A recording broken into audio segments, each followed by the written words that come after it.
আমাদের কোন নেতা কর্মী পুরো বিষয়ে আমরা সৈনিকদের খালে পানা দিই, আমরা সর্বপ্রিয় রাষ্ট্রে আগের মতো সুচার হব। দেশে সবচেয়ে বেশি নির্যাতনের শিকার হয়েছেন দেশনেত্রী বেগম খালেদা জিয়া, এমন মন্তব্য করেন সাবেক স্বরাষ্ট্র প্রতিমন্ত্রী লুৎফুজ্জামান বাবর। নেত্রকোনার মোহনগঞ্জে এক মতবিনিময় সভায় এসব কথা বলেন তিনি। লুৎফুজ্জামান বাবর বলেন, জনগণের যে কোনো অধিকার, দেশের স্বাধীনতা ও সার্বভৌমত্বের বিষয়ে আপোষ করব না, অতীতেও করিনি, এখনো করব না ইনশাআল্লাহ। দেশের সবচেয়ে বেশি নির্যাতনের শিকার হয়েছেন বেগম খালেদা জিয়া ও তার পরিবার পরিজন।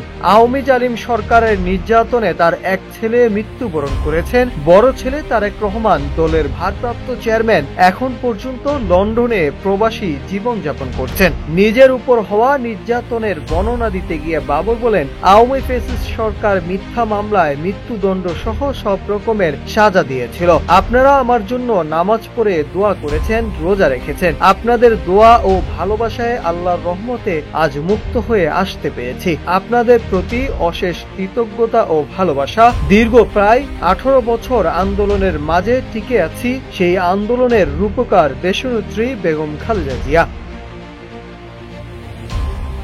নেতাকর্মীদের উদ্দেশ্যে বাবর বলেন, দলকে যারা ভালোবাসেন, দলকে যারা পছন্দ করেন, দলের আদর্শ যারা ধারণ করেন, তাদের দলের নির্দেশনা মেনে চলতে হবে। কেন্দ্র থেকে যে নির্দেশনা দেওয়া হবে আপনাদের তা মানতে হবে।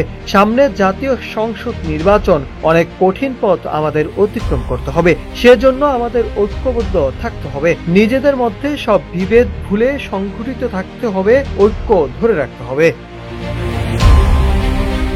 তারেক রহমানকে ধন্যবাদ দিয়ে তিনি বলেন, তারেক রহমানের নেতৃত্বে দেশের প্রতিটি প্রান্তে, কোনায় কোনায়, গ্রামে গঞ্জে দল ও অঙ্গ সংগঠনকে এত বেশি সুসংগঠিত ও সম্পৃক্ত করেছে, যা অতীতের যে কোনো সময়ের থেকে বিএনপি এখন শক্তিশালী। Nahid Hasan, news desk, Ittefaq.